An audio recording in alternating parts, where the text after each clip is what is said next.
We're sitting on the couch, having some fun, singing some songs. I ran out of rhymes. Putting on longs. Hey. Well, now we're making money. Because Solana is pumping. Now we are sad. Because it is dumping.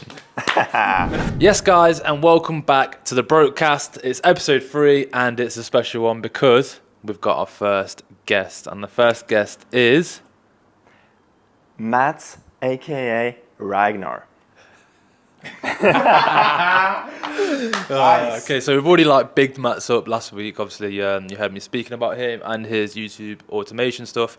But before we dive into that, let's ask Mats to give us a bit of a background of who you are, and also include in there how you met Will and me. All right. So, I'm Mats. I'm from Norway. I'm 22 years old. I do mainly YouTube with crypto, as well as some faceless channels in the sports news area. Basically, started getting into side hustles, making money online kind of stuff when I was 15-ish. Just knowing that I wanted to work for myself in some capacity, not wanting to live the normal 9-to-5 life all my life. So worked basically all day outside of school and work and stuff. I focused on side hustles, trying lots of different stuff, from dropshipping to YouTube to just flipping stuff on eBay and shit. And then in 2020, I started taking YouTube more seriously with my personal crypto brand, focusing on crypto on YouTube basically. And then second half, in August 2021, I got into Solana NFTs on YouTube. I was one of the first content creators to focus solely on Solana NFTs, meaning I had all the market to myself, basically, allowing me to grow pretty quickly because there was a gap in the market right there because I was so early into Solana NFTs. So that's kind of when I started making some decent money from YouTube, and then started making more from YouTube eventually than I did from my full-time job that I had at that time, allowing me to basically quit that job and go full-time on YouTube. And then the start of 2022, when I was working myself, I really wanted to travel and see the world a bit, because obviously working online allows me to work from anywhere. So I went to Bali, stayed there for 5 weeks, met amazing people, because back in Norway there's not really anyone doing similar stuff to what I was doing back then. I had no friends interested in personal finance or just personal development, all that stuff. But when I went to Bali, everyone was into that kind of stuff, and it was such an amazing thing to experience, just meeting so many interesting people, making really cool connections and relationships. And then that made me want to go back there. So in September in 2022, I went back for 3 months. That's where I met Will. We met at a beach workout meetup. We were both into crypto, so we became friends there basically. And then he later on introduced me to Pav when I went to visit Will in England. And now we're all in Dubai together. And now we're all here. That's and we're the story. 3 best friends there. Anywhere you go. That's kind of joke. I'm leaving it. No, I think one thing I want to say is this kid's cracked, obviously. How old are you? Tell him how old. 22. 22 years old, and he's doing all this. And I feel like, relating it to the first episode of the BrokeCast, you're fairly similar to Will in the fact that you tried a lot of things and you kind of found your niche, you found what you were good at, and that kind of came as a result of an accumulation of all the skills you gathered through trying and all the other stuff that you not necessarily failed at, or maybe didn't do so good at and compared to what you're doing now. But let's talk about crypto first, because let's focus on how you got involved in crypto. What year did you get involved in crypto? That would be 2019. And how? I think. What was it that made you get involved with Solana specifically over any other project? Well, I think I just watched a lot of investment, personal finance type of YouTube channels, and crypto was pretty big at the moment, so they were all talking about that, and then I just naturally got into that, bought some Bitcoin and some Ethereum. And then as soon as I kind of bought a little bit, I got really like obsessed with it and like really wanted to learn more about it. And then early 2020 started making some like content on it. Tried making content on different things in personal finance, general crypto stuff. Early 2021, after doing that for a bit, started seeing some results, making some like altcoin videos and stuff like that. Got my first like sponsorship, which was pretty cool. And then over the summer in 2021, focused mainly on like Cardano content actually, because that's kind of where I saw the best results. So I just went with that. But then NFTs were really big at the moment, so I made like one NFT video, which was about Balut, I think it was called, like an Ethereum NFT, like a pretty unique thing with Beanie, I think. Kind of made that, and it popped off. It did pretty well on YouTube, so then I started focusing more on NFT content. Saw that the Solana NFT trend was going up because Solana NFTs started early in August. I started making content on Solana NFTs late August. Kind of just rolled that trend all the way up, and naturally just got more involved around Solana then, just like been focusing mainly on Solana. Interesting. Pretty sure Luke was Pat Murak though, no? What did you say? Luke, wasn't that Murak Pak, whatever his name was? Oh, maybe. I'm not sure. But yeah, anyway, it's a sick journey. And well, this episode itself is going to be like around social media and content creation. Right. Because that's your niche, really, isn't it? Mm-hmm. I mean, you know a lot about crypto for someone whose niche is social media content Right. creation. But we want to give you the alpha on how to make YouTube videos, what we think about TikTok, Twitter, Instagram. All right. Some little tips and tricks. Yeah. I'm going to give everything that I know. Yep. Which isn't much. We're all going to give everything we know, but what is the highest monthly revenue that you've ever had from YouTube? General YouTube. General Anything. YouTube, or when you're making your Solana NFT videos? Approximately $20,000. $20,000. Wow. Just- Ching. That's why we've got the big man on the show. Going back to you making videos about NFTs, Yeah. can you start with what you found most challenging and what you found most rewarding about doing that? With NFT specifically. NFTs specifically. Most rewarding at the start was just like seeing results on YouTube with it, kind of getting good feedback and getting solid like views, because obviously like being like a YouTuber has kind of been a big dream for a long time, so just like seeing some results is always cool.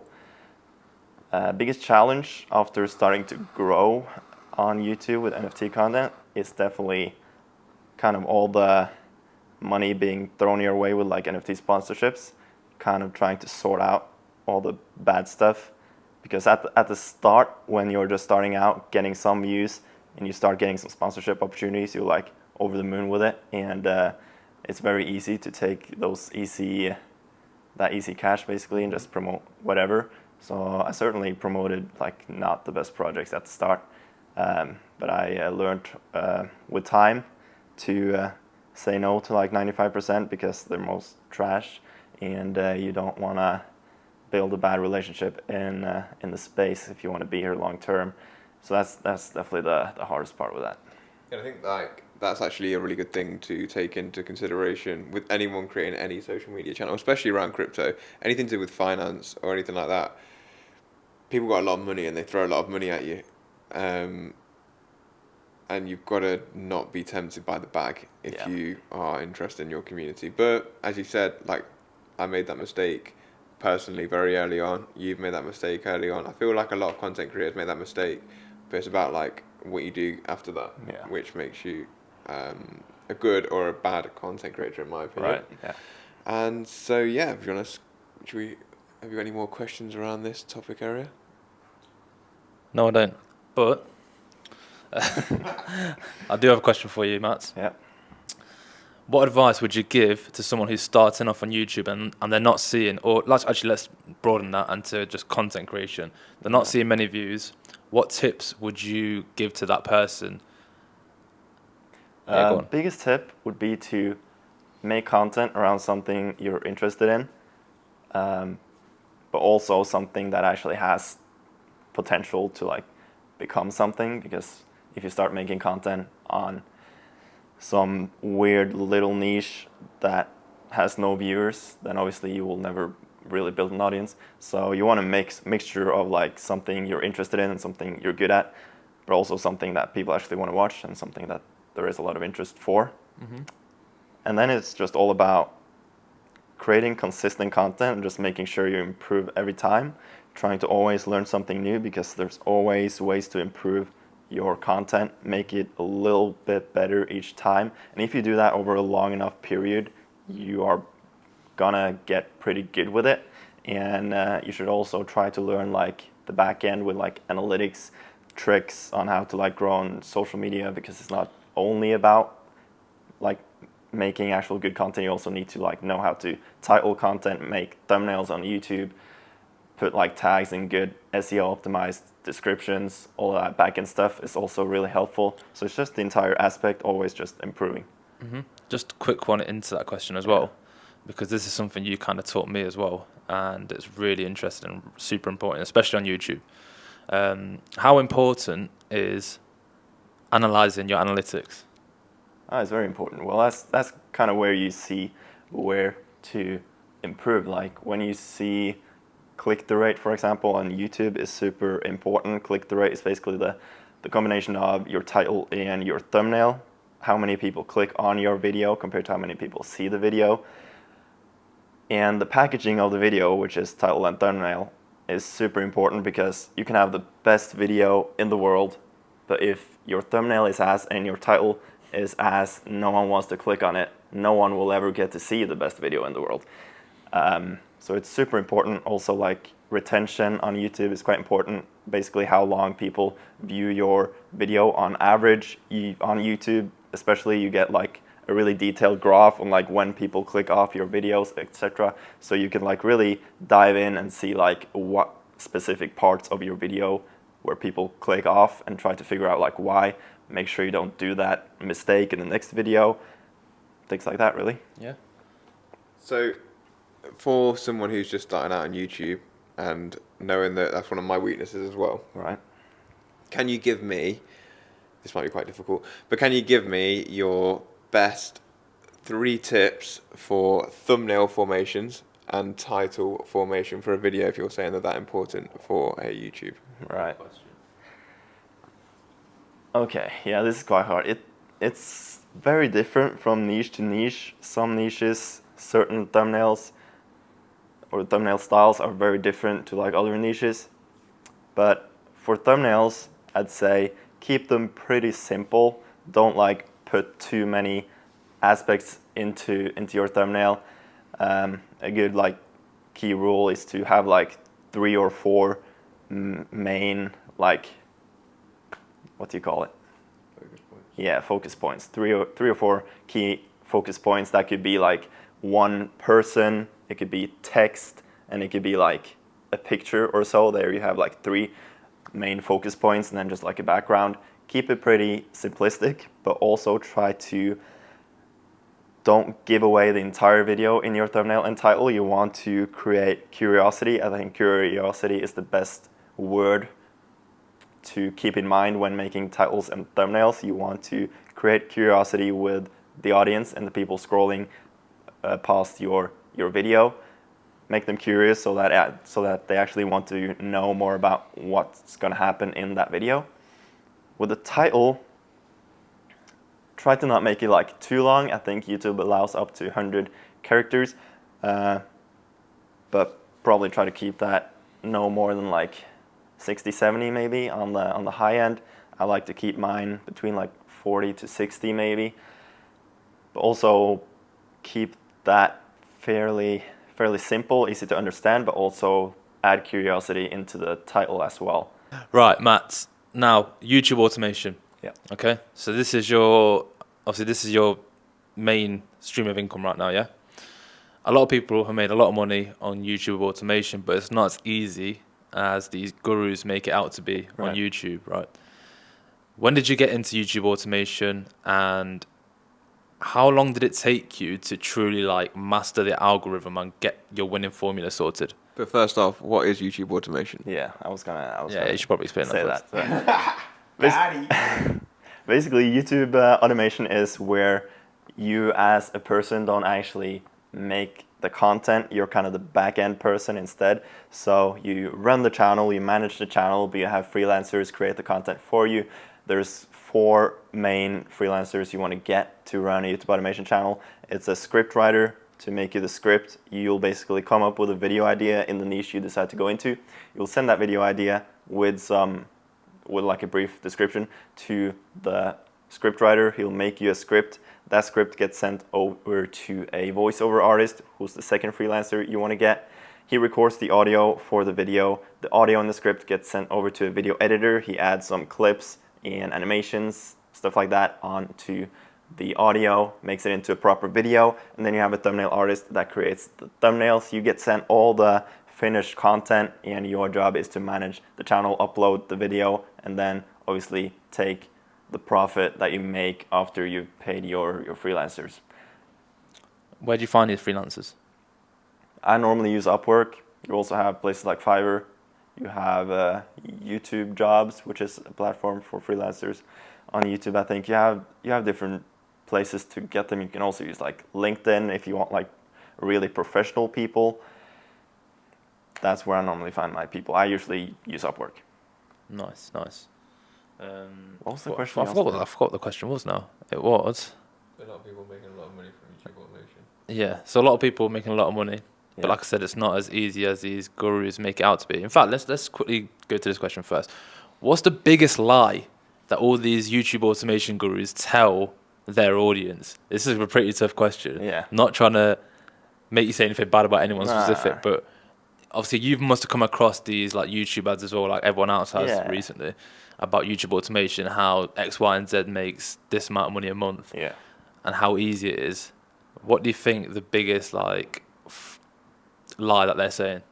I think the biggest lie is that they kind of sell it to you as you don't actually have to do anything because you outsource everything, so you don't actually have to put in the work. But that is definitely a big lie because you need to get all the knowledge required to kind of pull it off. You need to figure out what niche to go into. You need to come up with the video ideas, come up with how to like angle the video and like how to package the video.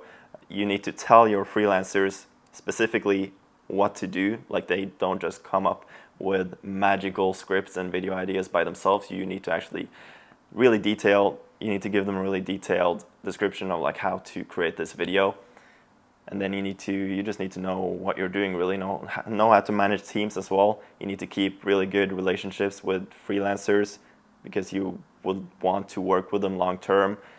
There's a lot of work going into it, so that's the biggest lie. How do you manage your team? Like what platform do you use? So I use WhatsApp and Trello. I contact them on Upwork. I do a few like test jobs via Upwork if I'm happy with them and I'd like to work with them long term.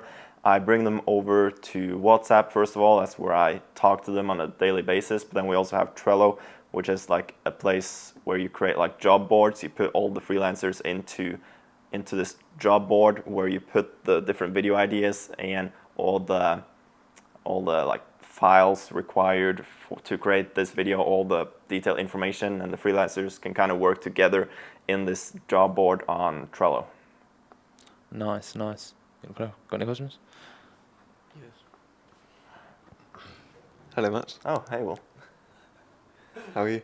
Yeah, I'm pretty good. How are you? Good, thank you. Right, going back to YouTube automation now. Yeah.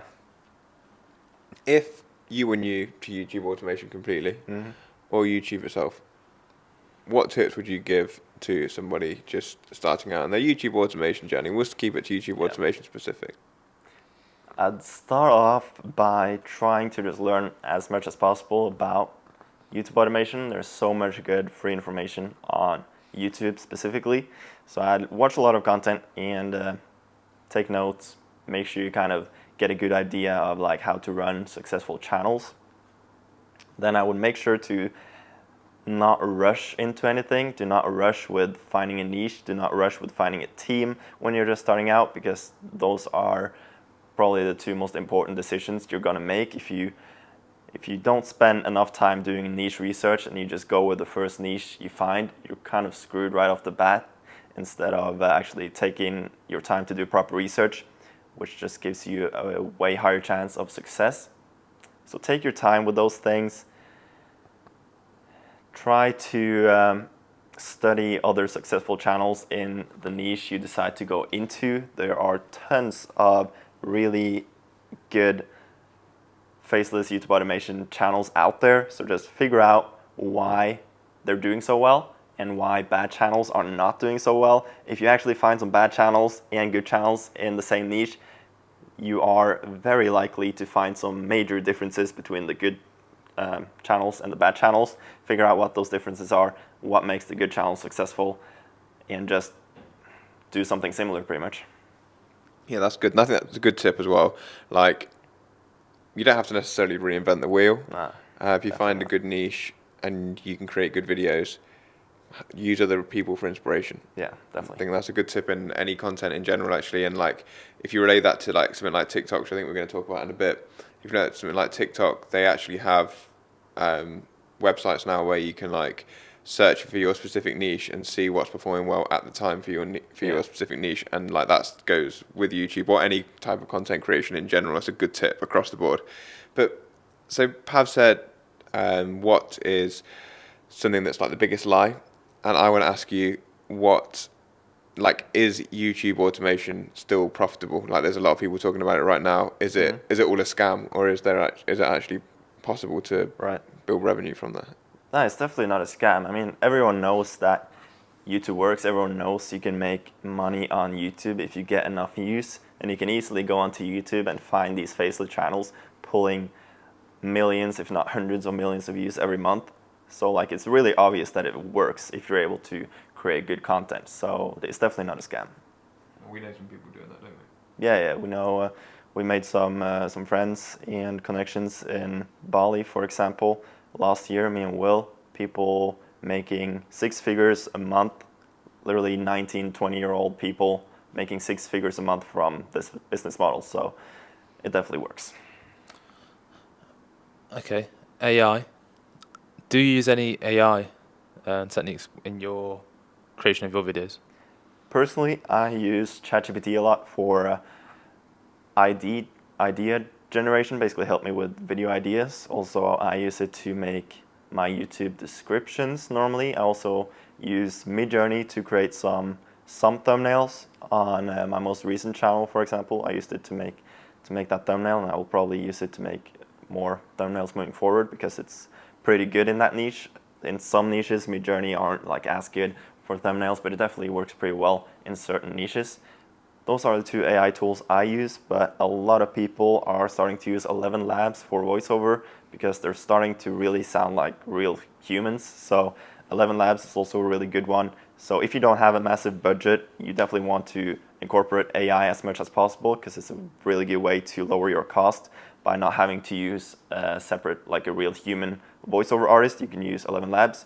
You don't necessarily need like a script writer. If you're able to write basic scripts yourself, you can use ChatGPT to improve upon those scripts as well. You can do stuff like that to lower your costs, basically.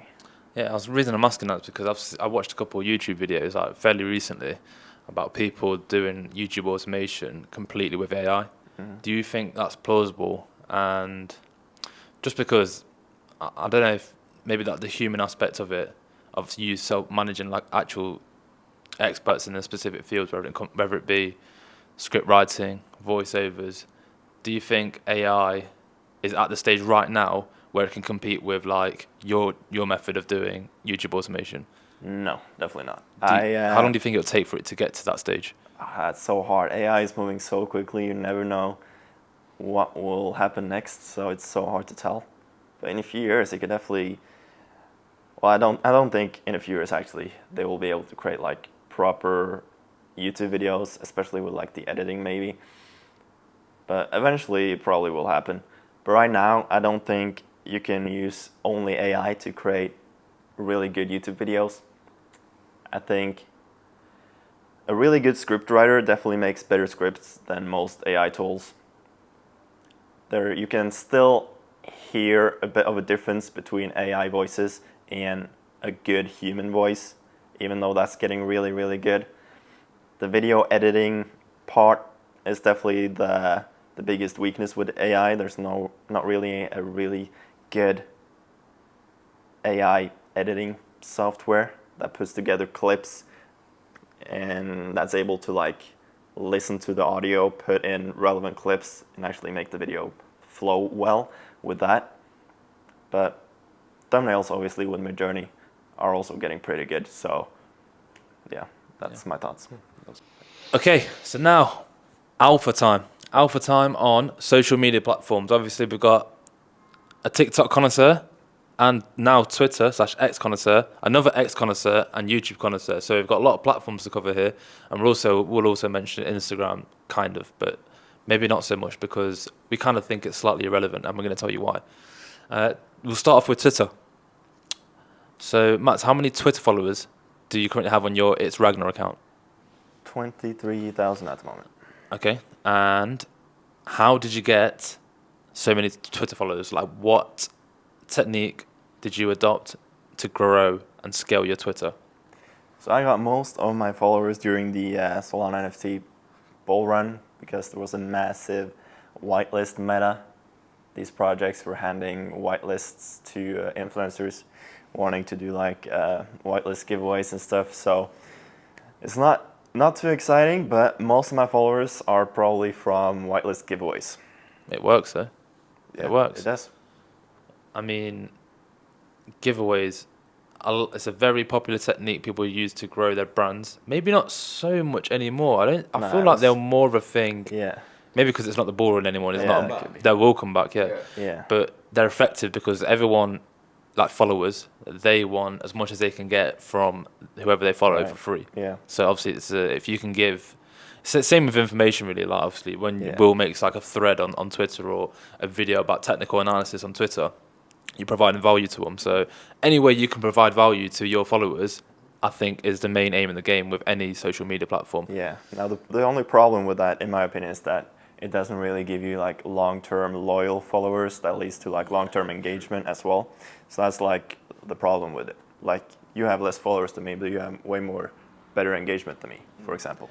Yeah, and I think that, as you said, that like that's good and bad, and like things gain traction when there's a lot of attention in the space. But we're here to like explore how we got to like grow our social medias, and I think that it's important to acknowledge that there are different techniques to grow in different, like, on the same platform you can use a different technique, basically is what I'm trying to say, to grow to a different size. So yes, you might have used giveaways, but you were quite like within a niche where a lot of people were doing that anyway, and that did actually create a foundation for the platform that you've got now. Yeah.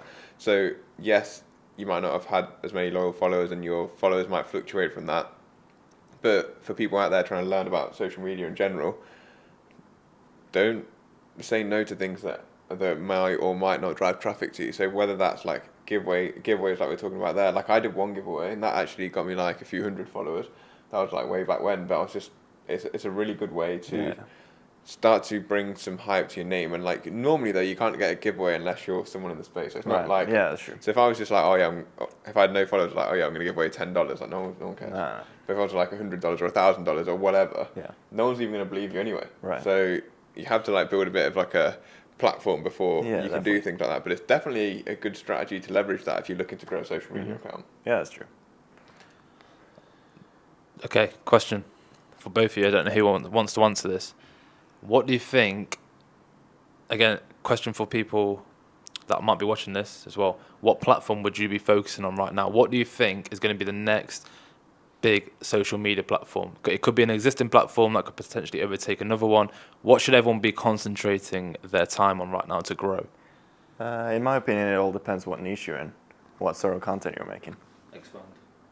So if you're making, for example, crypto content, most of the crypto space is on Twitter. You really want a big Twitter following if you're in the crypto space.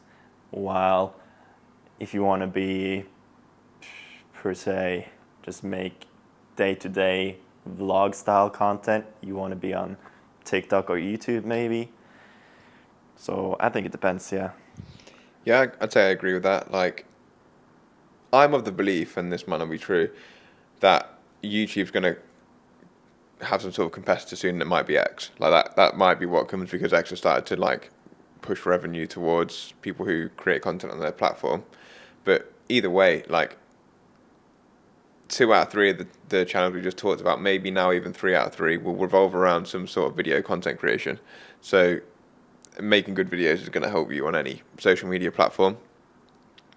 But in terms of like one that I think is going to be the biggest of the future is my personally believe like X.com or some sort of Web3 competitor, which we're not actually really going to talk about. But I do think that as soon as some hype comes around Web3 competition, and if they just find a good way to like monetize it properly and with some hype there, then one of them could gain traction pretty quickly. But for now, I think X, because it's pretty much trying to do everything and incorporate payments. Yeah. I think X will see a big growth moving forward.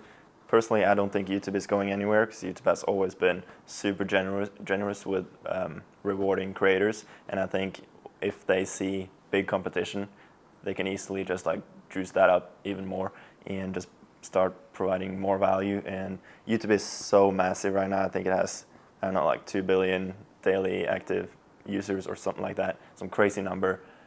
And it's so massive, everyone knows it. But I think X is a great platform moving forward. I think we'll see good growth.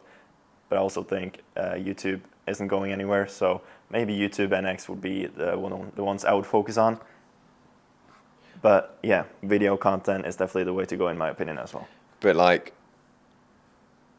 still feel that TikTok is the best space for organic growth.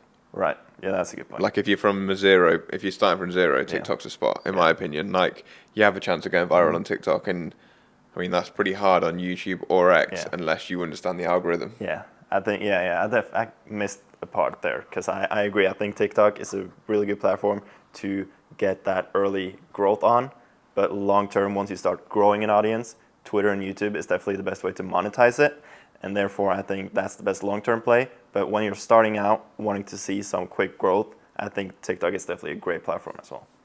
Have you tried YouTube Shorts before? Yeah. Do you do many YouTube Shorts? What's your opinion on YouTube Shorts? Because they've recently increased or lowered the threshold of gaining monetization for YouTube Shorts. And I think it was actually us, well, maybe you saw it as well, those 15-year-olds who are making ridiculous amounts of money from, even that guy who makes YouTube Shorts from the sword that he makes. Yeah. Maybe not from the actual shorts, but from... Right. What's your opinion on YouTube Shorts? Do you think that's a... YouTube Shorts is similar to TikTok in the way that it's easy to gain quick traction. It's easy to get organic followers on YouTube Shorts as well. But it's very hard to monetize it. It has horrible RPMs compared to TikTok, Snapchat shows, for example. But if your goal is to build a brand across all platforms, I think you should definitely use YouTube Shorts as well. But YouTube Shorts in itself is very hard to monetize unless you push that traffic over to an external website where you can monetize it, such as that sword guy you were talking about. He makes YouTube Shorts on like samurai swords, and he runs like an e-commerce store where he sells these like mini katanas, I think it's called, and he makes bank off of it because he pushes all of that traffic over to that website. But if he would not have had that website and only gotten the views or only had the views to monetize it, he would not be making a lot of money. Yeah, no, obviously you guys said TikTok's good for organic growth, which it is, but haven't they also entered the game when it comes to like monetization now? Yeah. In terms of, because obviously like... It's definitely getting better, yeah, at monetization. Yeah. I mean, well, obviously you found out recently you can potentially earn money now from your TikTok because you've hit the threshold. What's the pay like in comparison to YouTube Shorts and other maybe social media platforms? Yeah, well, I've been in the threshold for a while for the first like amount of payment. So when you hit, I think, I don't know, like 1,000 followers, 100,000 views or something like that, you can get paid by TikTok. But the pay is just absolutely like dog shit, to be honest. Like I think I earn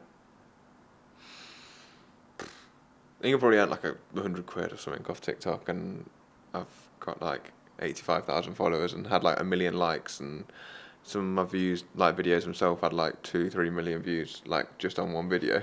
That's my cumulative revenue from TikTok was probably like £100, and I've been doing it for like full time for like a few years. So the monetization aspect of TikTok's been pretty shit, but then they've got a new like creativity beta for people that are making videos over a minute long, and it started off in America and now that's moved over to the UK, and I mean that's pretty good. Like, I don't know what the RPM is specifically. I think it's like 20 or 17p. Yeah, it could be something like that. I think I've kind of seen it range between like 10 and 50 p. Yeah, so which is a lot, like compared to what we've been getting in the past. Definitely. But like me specifically, my TikTok views aren't as heavy as they were obviously during the hype cycle. So probably still out, like especially since I've been in Dubai, my IP's over here. Like my TikTok views are down. So it hasn't like massively increased any sort of revenue or anything like that. I'm still only earning a few pounds from it, but the difference between what I'm earning from that compared to what I've earned over the last few years is like astronomical. And when a bull run comes back round, and if I can start to gain traction again, when the hype comes back through, like it actually will be a decent money maker, I presume. Okay, back to X, because I want to focus on X because, like Will said, I think he speaks maybe on behalf of Matt. It does depend what niche you're in, but that we think that's going to be the platform of the future. Obviously, Elon's trying to make it the everything app, so I think time will tell what comes out of it. But algorithms, Twitter, we'll call it X algorithms. What are the secrets that you found so far? Either of you. From my experience, it's mostly about creating content that actually gives value to people and that people spend a lot of time on. I mean, the Twitter algorithm seems to be changing towards like whatever tweets is getting the most like watch time, I guess you could call it. The longer people spend on your tweet, the more it will get pushed. So if you actually provide really good value in like text or video form and people actually spend time to like read it all, I think that means that X will push it more. But I haven't experimented as much with that as I think you have. Yeah, so I'm going to go a little algorithm spew now. I'm going to give you all my alpha. This isn't probably everything, but these are the things that I know. The first one I don't actually utilize at all, which is we've just talked about it and we actually might do one tomorrow night, but this will be released on Wednesday, so it will be back in the future, which is Spaces. Spaces is a great way to get engagement with the community and also, obviously, spend some time on the actual app itself. So every single social media app basically rewards you for the amount of time that you spend on it. If you're a content creator, if you sit on Instagram, you sit on Twitter, you sit on TikTok, then it looks at you like you're a real person and it says, oh, they've been using our app a lot, so maybe we should push them a little bit higher on the algorithm. So that's one. Two is, like Matt's very rightly said, it's rewarding people very heavily for the amount of time that other people spend on your post. So there's two tips I can give you for this. One is one is to deliver knowledge or something that people want to read within the text that you apply to each tweet. And two is tweets with pictures on them statistically perform better than tweets without pictures on them, because often people will look at the picture or the GIF when they're scrolling through their reel or their For You page. So they're my first two tips. The next tips are, don't actually use hashtags that much. People try and hashtag a lot of stuff, and I think a big thing about tweets specifically is how good they look. So the aesthetics of a tweet, if you're banging hashtags all over it, people are less likely to retweet it, in my opinion. Or that's what I've found so far. If you're tweeting about anything to do with crypto specifically, and you're using a ticker, so like if you're talking about stocks, then I often use the dollar symbol and then put the ticker in there, because that applies specifically to a ticker. That's kind of like a hashtag. I would use that instead of a hashtag. You can also bold text within your tweets, so that's another way to bring people's attention to your tweets. If you've got Twitter Blue, you can write really long, really long, like pages worth of text under one tweet as well. So obviously that increases the viewing time of your tweet. The Twitter algorithm rewards people for, as I said, viewing tweets. It also rewards you for bookmark. If you will bookmark your tweet, repost it, which used to be called retweeting, and if they comment, if you have big people who with big followings, if they comment on your tweet gets pushed up the algorithm. If you reply to them specifically, your tweet gets pushed up the algorithm. Imagine all these things gain you a point. However, something that's quite weird about the YouTube algorithm is that if people with smaller accounts reply to your tweet and you reply to them, it actually demotes your tweet a little bit, which I thought was quite weird because the algorithm's quite open source. I've read a few threads about people providing content on that, so that's kind of weird. So like, I personally find that a bit of a battle because I want to create a community with people that reply to my tweets. So I often reply, this is my personal tips, I often reply to the people who reply to my tweets almost straight away. So people who might have my notifications on, if they are replying to my tweets pretty much as soon as I tweet them, I'll often reply to their tweets. But as the tweet has been out for a while, I reply more to bigger accounts because that's better for the algorithm. So there are my main real tips for Twitter specifically, and you can now upload videos on there. You can upload videos pretty much as long as you like.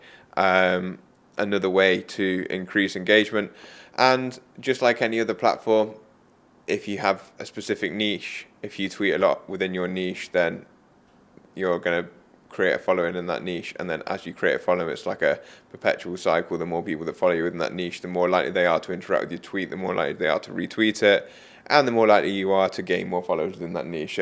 Which has pros and cons, because it means that you only get good engagement within a specific niche, but you can then start to apply that to other niches and start to filter things in. So also another tip is don't promote external links on your Twitter, because then you'll get shadow banned. Obviously you kind of have to, like we write a newsletter and I sometimes put the link to that on, or we upload this podcast specifically to YouTube first and I will put the link to this on. But every single time you do that, like I find that my next 5 to 10 tweets have way less engagement than my initial tweets. So there's one other really important point when we're talking about social media, and that is the first hour of a post.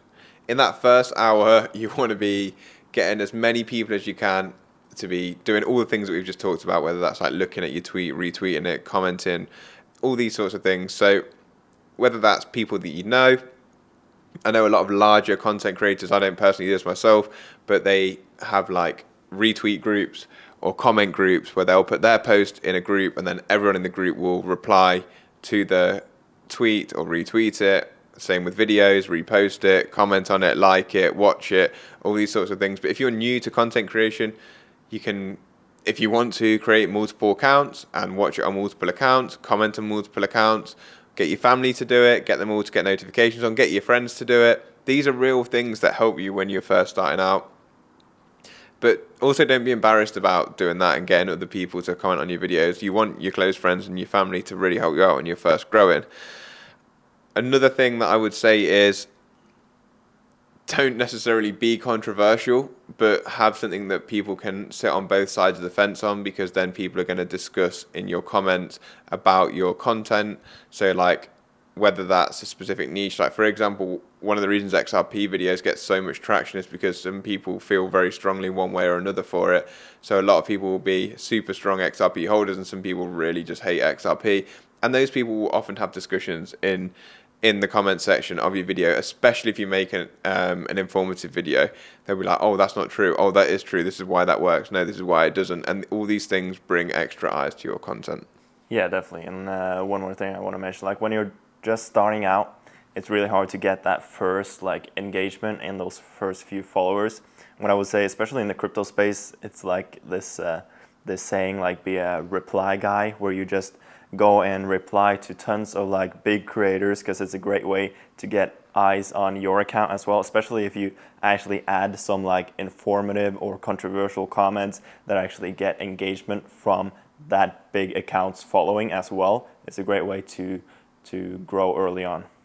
Yeah, definitely. And the way to do that obviously is to find people who are big in your niche, or like, so if we're using crypto, for example, find big crypto content creators, some that just have a broad following, and some that might have a specific niche, and have their notifications on. As soon as they make a tweet, reply to it with either something funny, or if you're the first person to reply, you'll be top of their comments, or with something that, as you said, is informative or controversial, and all those things will bring eyes to your platform.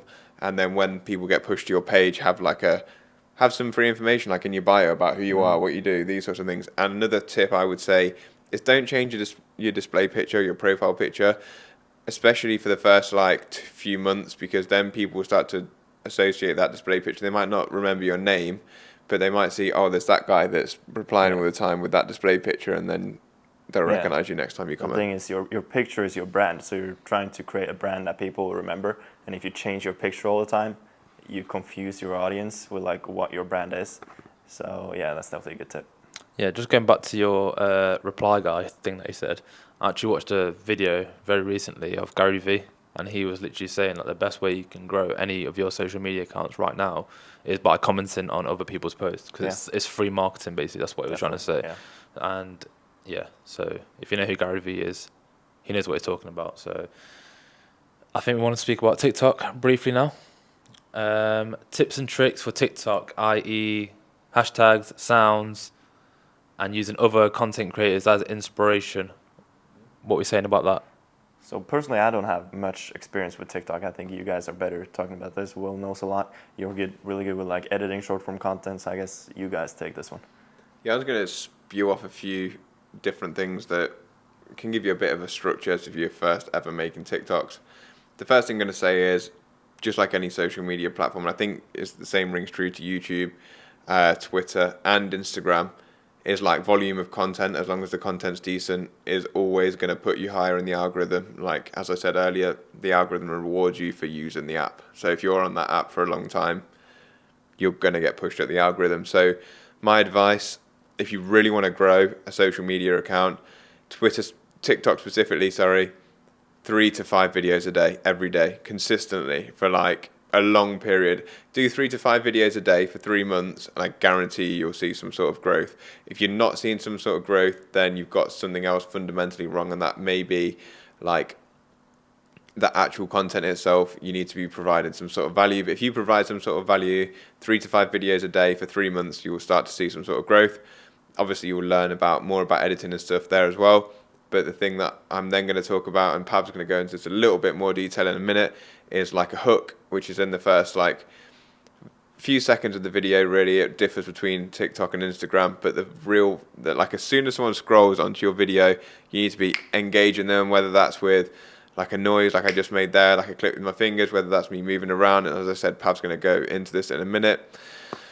But that's just a few examples. Video structure, you probably want to be giving them some sort of idea of what the video is going to be about in the first few seconds of the video within that hook, or just after the hook. And then you're going to spend the rest of the video explaining that, and probably give them the main meat of the video towards the end, so they stay for longer in the video, which obviously pushes you up the algorithm. Another thing to remember is, I now think that TikTok has an SEO built into it a little bit, so you want to be filling out your description box, which is kind of different to how it used to be. So if you fill out the description on TikTok, you're more likely to be ranked in terms of search engine optimization. I personally used to use the structure of 3 to 5 hashtags per video. Don't be going overboard, but I think that's pretty different on Instagram. I feel like Instagram, loads of hashtags is fine, but on TikTok, 3 to 5. I used to go with 5 normally, so I used to do 2 with over 100 million views, 2 with under 100 million views, and 1 of my own, so hashtag Crypto Insight UK. The reasons you do that is because if you have the 2 with under 100 million views, you're attacking a little niche. So someone might, let's say we talk about, for this example, a Bitcoin spot ETF. If you put Bitcoin spot ETF, it's pretty niche. But if someone's searching specifically for that, or they've watched a video on the Bitcoin spot ETF, they might want to find some more information out about it. They click on that, the hashtag itself, it takes you to that explore page, and your video may be the next one to pop up. You want to have your specific hashtag on that, because then obviously all your videos are basically in a library and a hashtag on TikTok. You can also be cheeky and steal someone else's hashtag if they have that, because then your videos will then pop up with their videos. So if someone makes videos very similar to yours, you can steal some of their engagement like that. Obviously, the big hashtags, so you have a chance of going viral within that specific niche, and they're basically the reasons why. Another thing to do is use trending sounds. Even if you don't want the sound to play over your specific video, you can turn the volume down, but trending sounds give you a chance of going viral on the sound itself. And I think that's about everything. Oh, the other thing that I want to say is when you're starting out, try different lengths of video. TikTok does up to 10-minute videos now. Experiment with different lengths. We used to have a bit of a format that we would do is 2 informative videos a day of varying length between 15 seconds and 1 minute 30, and then one niche a day, which could be 3 to 5 to 7 seconds, which might be if there's a trend going around on TikTok, then you use that trend, whether that's like a template or something like that, you incorporate that into your social media brand. So there'll be my tips for TikTok specifically. I'm going to move it on to Pav now, who's going to talk to you a bit about editing videos. Yeah, just one quick one as well, because I watched a video yesterday about YouTube Shorts, and I think you can, I don't know how this relates to other platforms, but this content creator was basically analysing some top performing YouTube Shorts channels, and he exported their data, the analytics, and found that videos between, I think it was 40 and 50 seconds perform the best. Later, the longer the videos actually perform the best. But yeah, editing. We spoke about this a bit in episode 1, a little bit, but it's so important, and I want to tell you why. Because again, I watched another video from Alex. What's his name again? That's quite embarrassing. Alex Hormozy? Yeah. Okay, I struggle to pronounce his name. But he made an Instagram not long ago saying when he started dedicating 95% of his energy to the first 5 seconds of his video, he saw a massive increase in growth on and viewership of his videos. Editing, super important, and it's a really good way to hook your audience into your video. So it kind of goes back to the thumbnail thing that Matt was talking about earlier. It's all good having a great video, the content's class, the editing's good, but if you're not hooking your audience in, they're not going to continue watching your video, and ultimately it's going to hurt your algorithm. It's going to hurt the algorithm, so your video's not going to get pushed out. So creating a visual hook is quite important. So a lot of content creators now are creating this zoom in kind of thing when the video starts, and they kind of couple that with a whoosh sound effects kind of thing as well. It's a great way to get your thing, and that complements your normal audio hook that you're going to use, as in whatever you say in the first few seconds, which intrigues your viewer to continue watching your video. If you master that combination, you're on to a winner. And one thing I tried in that video that I literally made one yesterday, was every 2 seconds change something in your video. So, and it's super important, because even Matt said, Pav, your video looks a lot better today, and that was from me just every 2 seconds, whether it be zooming in ever so slightly using keyframes, or using a sound effect, or using a pop-up, or whatever it was, and different animations of things coming in, different things coming out in different directions, almost distracting your viewer so they don't just keep scrolling almost. I think that's really important, and that just comes from mastering your editing skills. And in order to master your editing skills, you need to learn how to edit, and it's not hard. It's a bit, maybe slightly tedious at the start. I think some people find it quite tedious, which is why they don't do it. But the information is out there. There's so many content creators out there who provide free value. Like today, I watched an Instagram video of a pretty well-known content creator, and he gave us a website to go and download this whole pack of sound effects, high-quality sound effects, which a lot of people don't really have access to unless you're paying stupid subscriptions. And it was actually $10, but he gave a discount code, and you can just cancel your membership straight after. And I've literally got it all on my laptop right now, and it's hundreds and hundreds of sound effects, which I'm going to start looking through and using into my videos, which is going to hopefully elevate my content even further. And I wouldn't have known about that if I didn't put the time in and follow these people and just research how to get better at doing whatever you're doing at your craft. And obviously this, we're going to relate it to editing.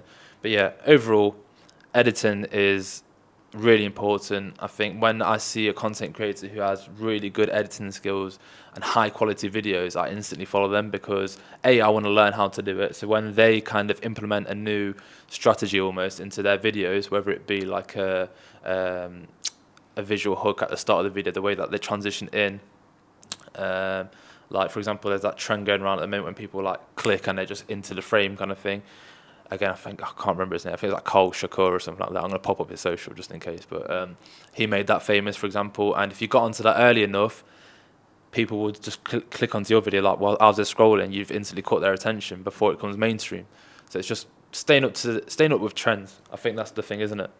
And what app do you use to edit? And any tips you can give to new people that might want to start editing, they've not done any before? Anyone can use CapCut. I use CapCut. There's obviously better platforms out there, but they're obviously a lot more complex. Obviously, we've got Premiere Pro.